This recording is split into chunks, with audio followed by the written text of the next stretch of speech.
Good morning students. Once again I welcome you in your e-learning English class. Today we will read our first flight chapter 5th, the 100 dress part 1, written by E.L. Bossers Easter. Guys, as we read in the class, before we will start the reading, we will take a preview test, that is before you read. These are the important things which are must for you to listen or to read. First of all I want to ask you, how do we जज the people around us. सबसे पहले मुझे ये बताओ कि हम लोग अपने चारों ओर के लोगों को कैसे आंकते हैं, हम उनको जज कैसे करते हैं कि वो अच्छे हैं या बुरे। बाय देयर मनी, वेल्थ और पोजीशन, उनके पास पैसे हैं, दौलत है या संपत्ति है, इससे। और there is something more enduring value to look for in a person, या फिर इसके अलावा कोई और अच्छी क्वालिटी जो उस इंसान के अंदर होती है जिसकी कीमत टिकाऊ होती है और स्थायी होती है। Next one thing, this story is a sensitive account of how a poor young girl is judged bye her classmates. ये जो कहानी है द 100 ड्रेस पार्ट 1, ये कहानी एक संवेदनशील ब्यौरा है किसका, एक युवा निर्धन लड़की का, जिसके साथ उसके जो क्लासमेट्स हैं उसको उसी के अकॉर्डिंग आंकते हैं, उससे अच्छा बिहेव नहीं करते। Wanda Petronski is a young girl, Polish girl. जो वांडा पेट्रॉन्स्की है इसको अंडरलाइन कर लो, she is the main character of the story. एक छोटी सी, Polish word stand for Poland की लड़की है जो एक अमेरिकन कस्बे में अन्य अमेरिकन बच्चों के साथ स्कूल में पढ़ती है। She is the girl who goes to school with another American children in an American town. These other children see Wanda is different in many ways. तो इन अमेरिकन बच्चों ने क्या देखा, हमारी वांडा को अपने से काफ़ी तौर तरीकों में बिल्कुल अलग पाया। Can you guess how they treat her. तो जब हमारे साथ कोई मैच नहीं करता, उसके तौर तरीके हमारे से अलग होते हैं, तो गाइस हम उसके साथ कैसा बिहेव करते हैं। Read the information in the box below, find out more about his community और about a related topic from an encyclopedia और द इंटरनेट। तो गाइस इसके लिए आपको क्या करना है, ये आपकी बुक में जो ये बॉक्स बना हुआ that is the polish American community United states, इसको वेल गो थ्रू करना है। ये मैंने कल आपको ऐसे होमवर्क भी असाइन किया था, रीड आउट करने के लिए, क्लास में पढ़ने के लिए भी दिया था। तो मैं क्या करना है, वांडा की इस कम्युनिटी के बारे में बहुत कुछ पता लगाना है एनसाइक्लोपीडिया विश्वकोश से, इसके साथ साथ इंटरनेट से भी हमें जो इंफॉर्मेशन मिलती है उसको भी रिवाइज करना है। तो हम एक बार खुद भी पढ़ते हैं इसको।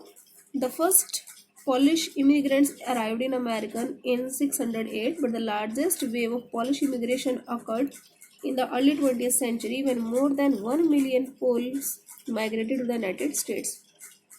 पहली बार पॉलिश प्रवासी अमेरिका में 1608 में आए, लेकिन पॉलिश प्रवासियों की सबसे बड़ी लहर 20वीं सदी के आरंभ में आई जब 1 मिलियन से अधिक पोलैंड वासियों ने अमेरिका में प्रवास किया था। तो गाइस इस लाइन को आप मार्क करोगे। The polish state didn't exist at that time.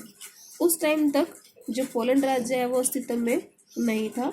And the immigrants were identified according to their country of origin rather than to ethnicity. और जो प्रवासी थे उनको उनके मूल देश के आधार पर पहचाना जाता था, ना कि उनकी नस्ल के आधार पर। दे वर आइडेंटिफाइड एज रशियन पोल्स। उनको उनकी पहचान जो थी वो रूसी पोल, जर्मन पोल और ऑस्ट्रियन पोल के रूप में की जाती थी। That is given in your book. They were identified by Russian Poles, German Poles and Austrian Poles. One of the most notable Polish American communities is in Chicago and its suburbs.